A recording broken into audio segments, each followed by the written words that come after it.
কিরে মুখটা হাঁড়ি করে আছিস কেন? কেন আমি কি কুকার যে মুখটা কুকুরের মতো করে রাখবো? ইরি এত তেতে কথা বলছিস কেন? তুই তাতাচ্ছিস তাই তাতে কথা বলছি। যা বাবা, রান্না করতে গেলে তাপ দিতে হবে না? হ্যাঁ সে তো দিতেই হবে। দিন দিন ওই কুকারের প্রতি তোর আগুন দ্বিগুণ হয়ে যাচ্ছে কিনা? মোটেও না, কুকার অনেক তাড়াতাড়ি রান্না করে, তাই তাপও কম দিতে হয়, মানে গ্যাসও কম পোড়ায়। মানে আমি কি বেশি গ্যাস পোড়াই? হ্যাঁ, শুধু গ্যাস কেন, ভাতও পোড়াস। আর ওই কুকার যে প্রায় গলা গলা ভাত করে তার বেলা? আরে গলা ভাত তাও খাওয়া যায়, জলা ভাত কে খাবে? মুখে গরম খুন্তি বসিয়ে দেবো। সেটাও আমাকেই গরম করে দিতে হবে। আর একটা কথা বললে তোর বার্নারে ফ্যান ঢেলে ফুটো জাম করে দেবো। হ্যাঁ অভ্যাস আছে, প্রায় ঢালিস। এবার মুখে ফ্যান গালিয়ে দেবো উনুনের বাচ্চা। এত বড় সাহস আমার রান্নাকে পোড়া বলিস? দুটো সিদ্ধ করা ছাড়া আর কি পারে তোর ওই কুকার? আমার মতো বিরিয়ানি, পোলাও, মাংস, পায়েস এত কিছু রান্না করতে পারে? ঠিক আছে ঠিক আছে, আমার ভুল হয়ে গেছে। প্লিজ এবার হাঁড়ি চাচার মতো একটু চাচানো বন্ধ করবি? এই মুখ সামলে, না হলে হাঁড়ি কাটে তোর গ্যাস পাইপ কেটে দেবো। তুই মনে হচ্ছে জানিস না আমি কোন বংশের হাঁড়ি। তা তোর হাঁড়ি খবর আমি জানবো কি করে? তো জেনে রাখ, আমার পূর্বপুরুষ ছিল মুঘল সাম্রাজ্যের প্রধান বিরিয়ানির হাঁড়ি। সম্রাট হুমায়ুন যখন রাজ্য হারিয়ে পারস্যে আশ্রয় নেয়, তখন পারস্য সম্রাট তাকে খাতির করে খাবার দাবার লাল কাপড়ে ঢেকে পরিবেশন করে। ব্যাপারটা সম্রাটের এত ভালো লাগে যে মুঘল দরবারেও সেটা চালু হয়ে যায়।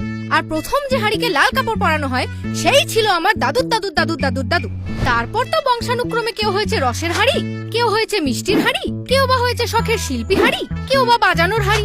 তো এমন বংশের যে হাঁড়ি আমি, তার সঙ্গে তুই ওই সামান্য কুকারের তুলনা করছিস? ওফ, এ তো হাঁড়ি নিয়ে বড্ড বাড়াবাড়ি শুরু করেছে। আমি তো বুঝতে পারছি না কুকারের প্রতি তোর এত জেলাসি কেন? আমি তো তাওয়া, কড়া, সসপ্যান, ডেকচি সবাইকেই তাপ দিই। হ্যাঁ, কিন্তু সবাই তো আর তোকে দেখে নির্লজ্জ বাটির মতো সিটি মারে না। আরে ও ওইভাবে বাষ্প ছাড়ে। বাষ্প ছাড়ে না ঝাড়ি মারে না আমায় দেখে রাগে ফুসফুস করে, তা আমি সবই বুঝি। হাত আর মাথা বুঝিস, শুধু সারাদিন ওই হাঁড়ি মাথায় হিংসা ভরে ছেনি চাপা দিয়ে ফুটে মরিস। এই আমি ফুটে মরবো কেন রে? ফুটে মরবে তো ওই কুকার, বংশটাই তো হাই প্রেসার। একদিন একটু সিটি আটকে গেলেই তো ইন্টারসিটি লোকাল ধরে সাজা না রেখে চলে যাবে। ছি ছি হাঁড়ি, তুই তো পুরো ছুরির মতো কথা বলছিস। কেন, আঁশবটির মতো করে বললে কি ভালো হতো? তো সেটাও কি বাকি রেখেছিস? সেই থেকে কুকারকে নিয়ে এমন ঝনঝন শুরু করেছিস যে থালা বাসনও লজ্জা পাবে। হ্যাঁ তাহলে ভাব, ওদেরও লজ্জা আছে, কিন্তু তুই সবার সামনে নির্লজ্জের মতো শুধু ওই কুকারের পেছনে ফুল ফ্লেমে গ্যাস পোড়াচ্ছিস। আরে এ তো হাঁড়ি বলে কড়া, তোর পেছন কালো। তোর নিজের কতটা আগুন লাগে তুই কখনো দেখেছিস? তোর এই যে পোলাও, মাংস, বিরিয়ানি এগুলো কি গোবর গ্যাসে রান্না হয়? মাসের অর্ধেকের বেশি গ্যাস তো তোর পেছন গরম করতে করতেই শেষ হয়ে যায়। বিশ্বাস না হলে চামচকে জিজ্ঞাসা কর। ওকে কেন জিজ্ঞেস করতে যাবো? ও তো একটা চামচা, হাঁড়ির খবর বাড়ি বাড়ি বলে বেড়ায়। তো তাহলে গ্যাসকেই জিজ্ঞেস কর, ও তো সব জানে। ও বাবা, ওটা তো আবার আরেকটা মিথ্যেবাদী। লিখে রাখে 15 কেজি, গ্যাস দেয় 10 কেজি। ওর হিসেবের আবার কোনো ভরসা আছে নাকি? হ্যাঁ সেই, এখুনি গ্যাসের হিসেব ফাঁস হলে তোর হাটে হাঁড়ি ভেঙে যাবে কিনা? কি কাঁটা চামচের কাঁটা বিধিয়ে এত বড় কথা?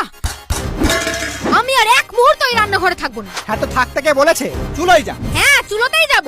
আমাদের গ্রামের রান্নাঘরে অনেক ভালো ভালো চুলো আছে, আর তারা তোর মতো নয় যে গ্যাস না হলে জ্বলতে পারবে না, চুলো চুরি ছাড়া চলতে পারবে না। তুই থাক তোর কুকারকে নিয়ে, চললাম আমি।